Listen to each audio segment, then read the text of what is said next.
যদি আগামী দিনে এই নিয়ামতের সময়কে কাজে লাগিয়ে আমরা পরিকল্পিতভাবে অগ্রসর হতে পারি, তাহলে আমাদের প্রিয় মুফাসসির, আমাদের প্রেরণা, আমাদের চেতনা, যার গলায় আমরা আজকের এই মালা পরিয়ে দিতাম, তিনি যত কথা বলেছেন সকল কথা বাস্তবায়িত হয়েছে।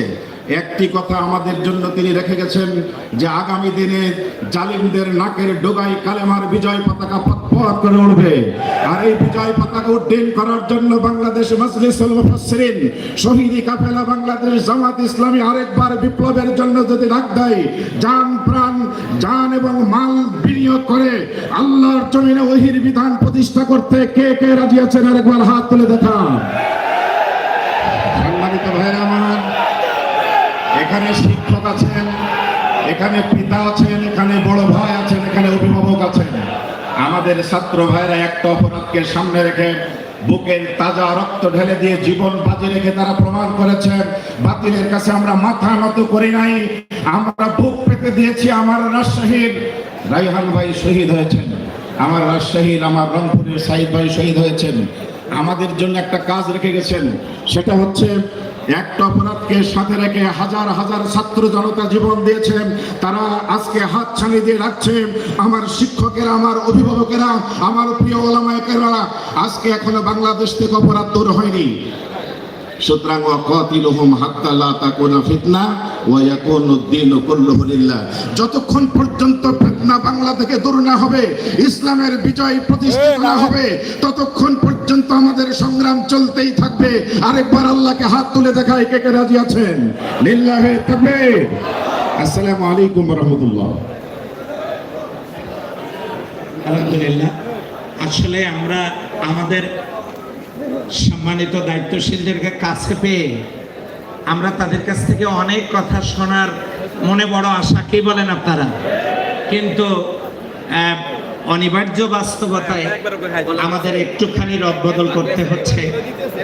আমরা গতকালকে চীনমৈত্রী সম্মেলন কেন্দ্রে ইতিহাসের যে সবচেয়ে আকর্ষণীয় অনুষ্ঠান দেখলাম, সে অনুষ্ঠানের সুযোগ্য সম্মানিত সভাপতি, শহীদি কাফেলা ছাত্র ইসলামী আন্দোলন বাংলাদেশ ইসলামী ছাত্র শিবিরের সাবেক কেন্দ্রীয় সভাপতি, বাংলাদেশ জামাত ইসলামীর কেন্দ্রীয় নির্বাহী পরিষদের অন্যতম সদস্য, ঢাকা মহানগরী উত্তরের সুযোগ্য বরেণ্য সভাপতি জনাব, সুযোগ্য বরেণ্য আমির জনাব মোহতারাম সেলিম উদ্দিন ভাইকে তার গুরুত্বপূর্ণ বক্তব্য রাখার জন্য বিনয়ের সাথে অনুরোধ করছি।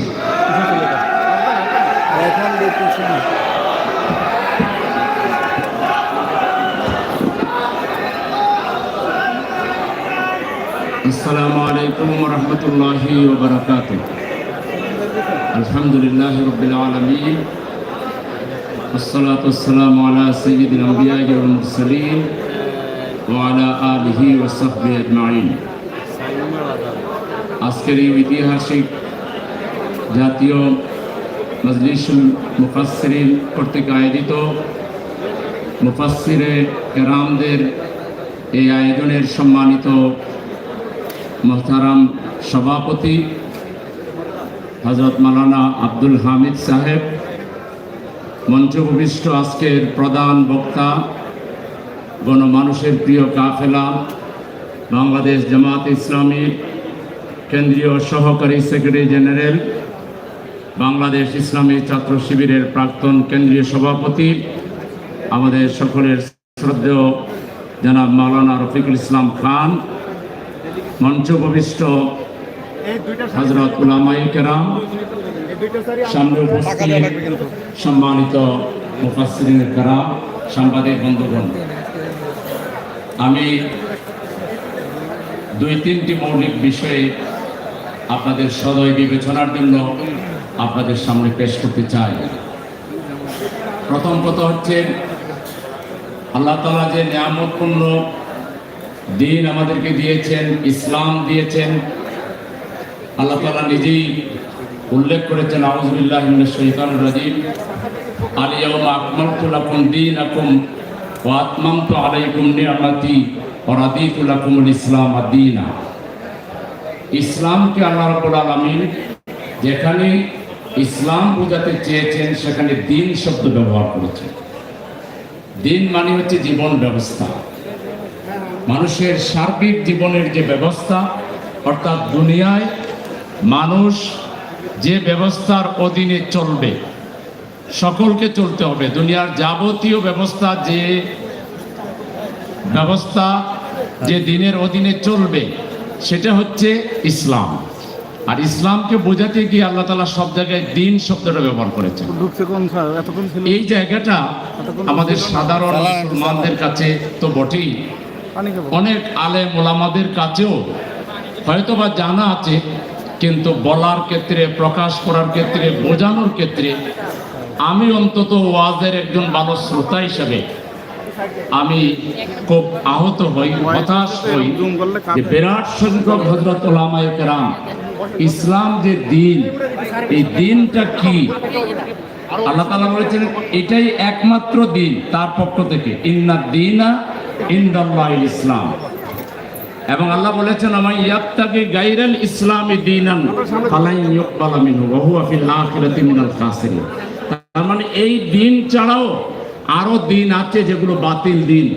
সেই বাতিল দিনের উপরে এই হক দিনকে বিজয়ী করার জন্য আখেরি জামানার পয়গম্বর, বিশ্ব নবী, বিশ্ব নেতা জনাবে মুহাম্মদুর রাসূলুল্লাহ সাল্লাল্লাহু আলাইহি সাল্লামকে প্রেরণ করা হয়েছে। আল্লাহ বলেছেন হুয়াল্লাযী আরসালা রাসূলাহু বিল হুদা ওয়া দীনিল হক লিইয়ুযহিরাহু আলাদ দীনি কুল্লি ওয়ালাউ কারিহাল মুশরিকুন। আর এক জায়গায় আছে ওয়ালাউ কারিহাল কাফিরুন, আর এক জায়গায় আছে কাফা বিল্লাহি শাহীদা। তাইলে আল্লাহ তাআলা তিনি সেই সত্তা যিনি তার নবীকে হেদায়েত এবং সত্য দিন সহ পাঠিয়েছেন, যাতে করে সকল বাতিল দিনের উপরে, মতবাদের উপরে এটাকে বিজয়ী করতে পারেন। এই যে দিনকে বিজয়ী করা, এজহারে দিন, একামতে দিন এবং ইসলাম যে একটা দিন, এই বিষয়গুলো এতটাই একটা অন্ধকারের মধ্যে পড়ে গিয়েছে যে আমাদের ওয়াজ মাহফিল, তাফসীর মাহফিলগুলোতে আমরা অনেক সময় ব্যাপী কথা বলছি, কিন্তু ইসলামের এই যে বেসিক কনসেপ্টটা, ইসলাম একটা দিন এবং এই দিনের বাইরেও আরো বাতিল দিন আছে, সকল বাতিল দিনের পরিচয় তুলে ধরে ইসলাম যে হক দিন এবং এটা বিজয়ী হওয়ার জন্য পৃথিবীতে এসেছে, এই কথাটা বেশিরভাগ শ্রোতাদেরকে, বেশিরভাগ ধর্মপ্রাণ মুসলমানদেরকে, বাইরেরটা বাদই দিলাম, বাতিল দিনের ধ্বজাধারীদের কথা বাদই দিলাম, আমরা যারা দিনকে অনুসরণ করি, আমরা যারা ইসলামের অনুসারী, আমাদের বেশিরভাগ মুসলমান, আমাদের বেশিরভাগ ইসলামের অনুসারীরা ইসলাম যে একটা দিন এবং এটা যে আল্লাহর পক্ষ থেকে হক দিন এবং এটা যে পৃথিবীতে বিজয়ী হওয়ার জন্য এসেছে, এই কথাটা ব্যাপকভাবে এখনো মানুষের সামনে উপস্থাপন করে এটার কনসেনসাস, ঐক্যমত তৈরি করার যে বিশাল গুরু দায়িত্ব, এটা অন্তত অন্যান্য উলামায়ে কেরামরা পালন না করলো, এই হযরত উলামায়ে কেরাম এখানে যারা আছেন, যাদের মাহফিলে লাখো লাখো মানুষ হয়, হাজারো হাজারো মানুষ হয়, শ্রোতা হয়তো জিন্দাবাদ কমই বললো, জি কমই বললো, হাত কমই তুললো, তারপরও শ্রোতা যারা আসে তাদের একটা অংশকে যদি আল্লাহর এই হক দিনকে আপনারা বুঝাতে পারেন, তাহলে আল্লাহ তাআলা দিন যে কারণে পাঠিয়েছেন, নবী যে কারণে পাঠিয়েছেন, সেই দায়িত্বটি অন্তত আংশিক হলেও পালন হবে। কিন্তু এখন দুর্ভাগ্যজনকভাবে অন্তত আমি একজন সচেতন শ্রোতা হিসাবে বলতে পারি যে এই আলোচনাগুলো কম হয়। ইসলাম যে দিন, আর এই দিনটা কি জিনিস, এটা যে মানুষের কথা বলা থেকে, চিন্তা থেকে, মানুষের আচার আচরণ থেকে, ব্যক্তি, পরিবার, সমাজ, রাষ্ট্র, অর্থনীতি, রাজনীতি, সমাজনীতি, আইন আদালত, বিয়ে শাদী থেকে শুরু করে জীবনের সকল দিক এবং বিভাগে আল্লাহ যে আইন দিয়েছেন, এটাই দিন, এটাই আল্লাহর মতবাদ, এটাই ইসলাম, এটা বুঝিয়ে দিয়ে শ্রোতাকে এর পক্ষে আনার জন্য যে দিন কায়েম করা ফরজ এবং এই ফরজ দায়িত্ব ঐক্যবদ্ধভাবে করতে হবে, এটা বিচ্ছিন্নভাবে করা যাবে না, এটা একটা আন্দোলন এবং আন্দোলন আকারে করতে হবে, এটার জন্য সংগঠন লাগবে, আর এই যে সংগঠন এটাই হক সংগঠন। আর বাকি দিন কায়েমের বাইরে যে আন্দোলন বা সংগঠন আছে, এগুলো দিনের খেদমত হয়তো আংশিকভাবে করতে পারে, কিন্তু পূর্ণাঙ্গ ইসলামী আন্দোলন, পূর্ণাঙ্গ ইসলামী দল হচ্ছে সেটাই যারা দ্বীনে হককে বিজয় করার লড়াই করে। আর এই লড়াই করতে গেলে আঘাত আসে, বিপদ আসে, মুসিবত আসে। হক দল চেনার উপায় এটাই যে যখন হক দিনের কথা বলা হবে, বাতিল দিনের পক্ষ থেকে আক্রমণ আসবে, বাতিল দিনের পক্ষ থেকে আঘাত আসবে, সেই জন্য জেলে যেতে হবে। সেই জন্য কোরআনের পাখি আল্লামা দেলোয়ার হোসেন সাঈদী রাহিমাহুল্লাহর মতো 13 বছর জেলে কাটাতে হবে। ফাঁসির রায় তার উপরে আসবে, ফাঁসি দিতে না পারলে তাকে অন্যায়ভাবে কুচিকিৎসা দিয়ে, মূল চিকিৎসা দিয়ে তাকে মৃত্যুবরণের সম্মুখীন হতে হবে। এটাই হচ্ছে হক দিনের বৈশিষ্ট্য। এটা যদি আমরা বোঝাতে দেরি করি, বাংলাদেশের দিন বিজয়ী হওয়ার কাজটা দেরি হবে। এখানে হযরত উলামায়ে কেরাম যারা আছেন, আমি বলবো প্রত্যেকটা আলোচনায় এজহারে দিন, একামতে দিন এবং দিন কায়েমের জন্য দল, সংগঠন, আন্দোলন, এই বিষয়গুলো কোরআনে যেভাবে আছে, হাদিসে যেভাবে আছে, আপনাদের কোটেশনের মধ্যে, আপনাদের উপস্থাপনার মধ্যে যেন সেই বিষয়গুলো মেহরবানি করে থাকে। 2 নম্বর হলো দিন কায়েমের অন্যতম হাতিয়ার হচ্ছে দাওয়াত ইলাল্লাহ, বা মুখ্য হাতিয়ার হচ্ছে দাওয়াত ইলাল্লাহ। সেই দাওয়াত ইলাল্লাহর কাজ আপনারা যারা স্পেশালাইজ ওলামায়ে কেরাম আছেন, তারা আপনারা ওইরকম ওই মানের আরো ওলামায়ে কেরাম যারা আছেন, তাদের কাছে পার্সোনাল টার্গেটে এই দ্বীনে হক, এজহারে দ্বীন এবং শাহাদাত আলা নাস, শাহাদাতে হকের কথাগুলো যে জরুরি, এটা পার্সোনাল কন্ট্যাক্টের মাধ্যমে সকল স্তরের ওলামায়ে কেরামকে বোঝানোটা, এটা আপনাদের উপরে আমি মনে করি দায়িত্ব। একটা দায়িত্ব হলো এটা। আরেকটা দায়িত্ব হলো আমভাবে আমাদের মতো সাধারণ শ্রোতা যারা, সাধারণ মুসলমান যারা, কৃষক হোক, শ্রমিক হোক, একজন ব্যবসায়ী হোক, প্রত্যেকটা মানুষের জীবনে তাকে মুসলমানিত্বের পরিচয় দিতে হলে, তাকে মুমিন পরিচয় দিতে হলে, তাকে ধ্বংসের হাত থেকে বেঁচে থাকতে হলে, তাকে ঈমান মজবুত করার পাশাপাশি, নেক আমলের পাশাপাশি তাকে হকের উপদেশ দিতে হবে। তার নিজেকে, তার পরিবারকে, তার প্রতিবেশীকে, তার আত্মীয় স্বজনকে, তার সমাজের মধ্যে তাকে দায়ী হইতে হবে। দায়ী হওয়ার জন্য বড় আলেম হইতে হবে এরকম কোনো শর্ত নেই। সে যতটুকু জানে ততটুকু দাওয়াতে দ্বীনের কাজ করবে। সে যা জানে সেটাই অন্যের কাছে প্রচার করবে। সে অনুযায়ী নিজেকে গঠন করবে, পরিবারকে গঠন করবে, সমাজকে গঠন করবে। এটা যে তার একামতে দ্বীনের কাজের মধ্যে শুরুর কাজ। এটা না করলে যে আল্লাহ তাআলা ধ্বংসের কথা বলেছেন, আল আস ইন্নাল ইনসানা লাফি খুস ইল্লাল্লাযিনা আমানু ওয়া আমিলুস সালিহাত ওয়া তাওয়াসাউ বিল হাক্কি ওয়া তাওয়াসাউ বিস সাবরি। হকের উপদেশ যে দিতে হবে, এছাড়া যে আমাদের জীবন ধ্বংসের মধ্যে নিমজ্জিত, এই কথাটা সাধারণ শ্রোতাদেরকে, সাধারণ মুসলমানদেরকে, মুমিনদেরকে, এই হযরত উলামায়ে কেরামদেরকে বুঝিয়ে দিয়ে যদি 90% মুসলমানের সবাইকে যদি আমরা কমনলি দায়ী বানাতে পারি, একদিকে আমাদের সকলের চরিত্র সুন্দর হয়ে যাবে, অন্যদিকে বাতিল আমাদের দাওয়াতের সামনে টিকে থাকতে না পেরে বঙ্গোপসাগরে তারা ডুবে মারা যাবে। সেজন্য গোটা বাংলাদেশকে যদি ওই যে ছাত্ররা স্লোগান দিয়েছে, ওই ওয়ান জাস্টিস, এই জাস্টিস যে আল্লাহই বলেছেন, ইন্নাল্লাহ ইয়া'মুরু বিল আদলি ওয়াল ইহসান ওয়া ইতাই যিল কুরবা ওয়া ইয়ানহা আনিল ফাহশাই ওয়াল মুনকার ইলাল আখির। এই যে আল্লাহ তাআলাই সমাজকে সংশোধন করার জন্য কর্মসূচি দিয়েছেন, এই কর্মসূচির ভিত্তিতেই আজকে আমাদের গোটা জাতি বৈষম্যের বিরুদ্ধে স্লোগান দিয়ে ঐক্যবদ্ধ হয়ে আমরা বিজয় অর্জন করেছি। বিগত আন্দোলনের বিজয়ের সিগনিফিকেন্স হচ্ছে এই আন্দোলন 18 কোটি মানুষের ভাষায় কথা বলেছে, এই আন্দোলন আল্লাহর ভাষায় কথা বলতে পেরেছে। এই জন্য এই আন্দোলন সফল হয়েছে। সুতরাং আগামী দিনে এই বাংলাদেশকে যদি তার স্বাধীনতাকে, সার্বভৌমত্বকে রক্ষা করে দিনকে বিজয়ী করতে হয়, আমাদের সংখ্যাগরিষ্ঠ মুসলমানকে দায়ী হিসেবে গড়ে তুলতে হবে। একামতে দ্বীনের দায়ী আমাদেরকে বানাতে হবে। শুধু জেনারেল দায়ী বানালে আমরা বিপ্লব করতে পারবো না। সুতরাং আগামীর অনিবার্য বিপ্লবের জন্য আমাদের হযরত উলামায়ে কেরামকে আরো অগ্রসর হয়ে জনগণকে দ্বীনের ভিত্তিতে মজলিসকে ঐক্যবদ্ধ করার জন্য আমাদেরকে এগিয়ে আসতে হবে। আল্লাহ রাব্বুল আলামিন আমাদেরকে সেই তৌফিক দান করুন। আমার তৌফিক ইল্লা বিল্লাহ। আসসালামু আলাইকুম ওয়া রাহমাতুল্লাহি ওয়া বারাকাতুহু।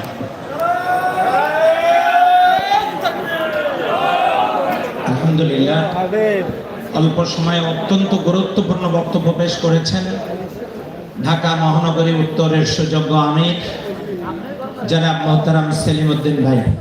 এ পর্যায়ে বক্তব্য পেশ করার জন্য অনুরোধ করছি বাংলাদেশ মাজলিসুল মুফাসসিরিনের অন্যতম উপদেষ্টা প্রখ্যাত আলিমে দ্বীন মোহতারাম হযরত মাওলানা ডক্টর আবুল কালাম আজাদ বাশার। আমি মোহতারাম ডক্টর আবুল কালাম আজাদ বাশার ভাইকে বক্তব্য দেওয়ার জন্য অনুরোধ করছি।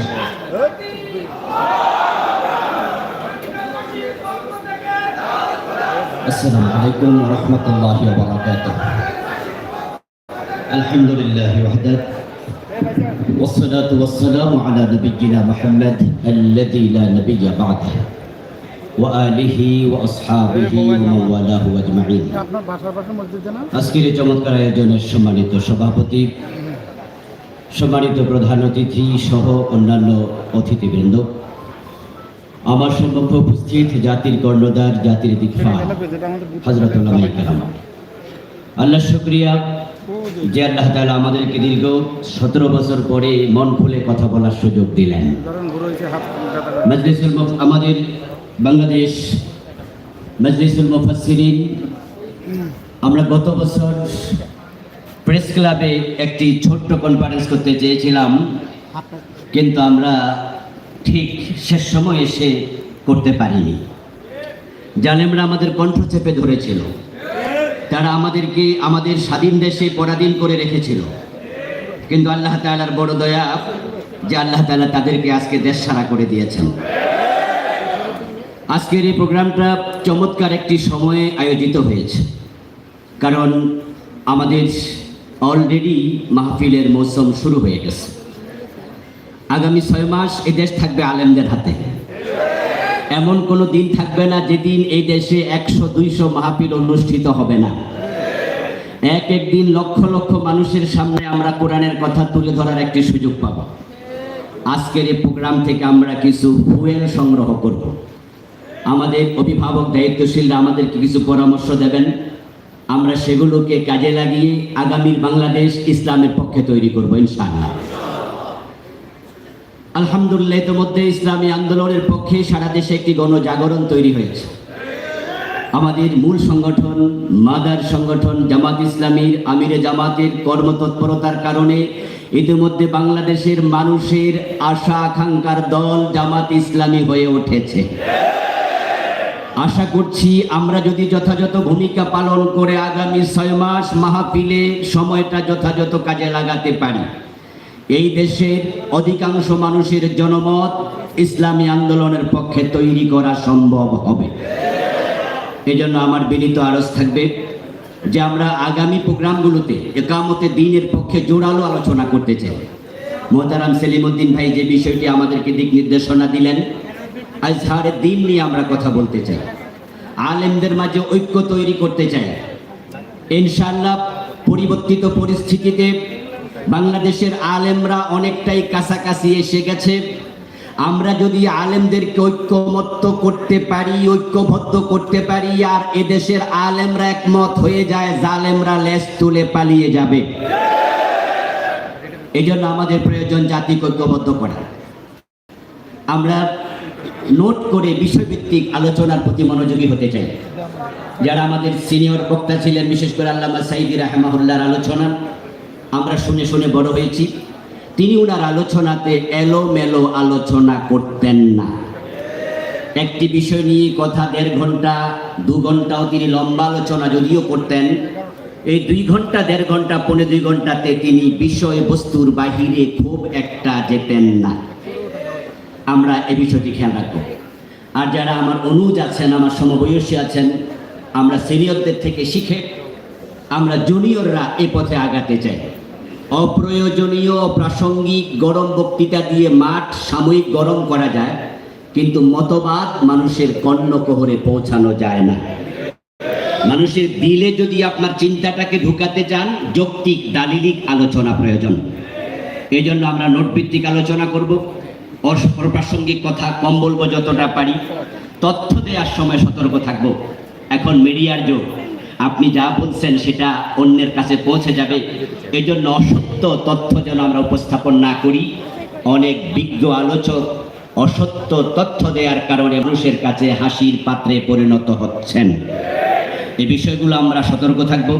সর্বোপরি আজকের এই আয়োজনের সফলতা কামনা করে মুফাসসির ভাইদেরকে আল্লাহ তাআলা এই দেশে দিন বিজয়ের জন্য কবুল করুন এই প্রত্যাশা রেখে শেষ করছি। আসসালামু আলাইকুম ওয়া রাহমাতুল্লাহি ওয়া বারাকাতুহু। আলহামদুলিল্লাহ, এ পর্যায়ে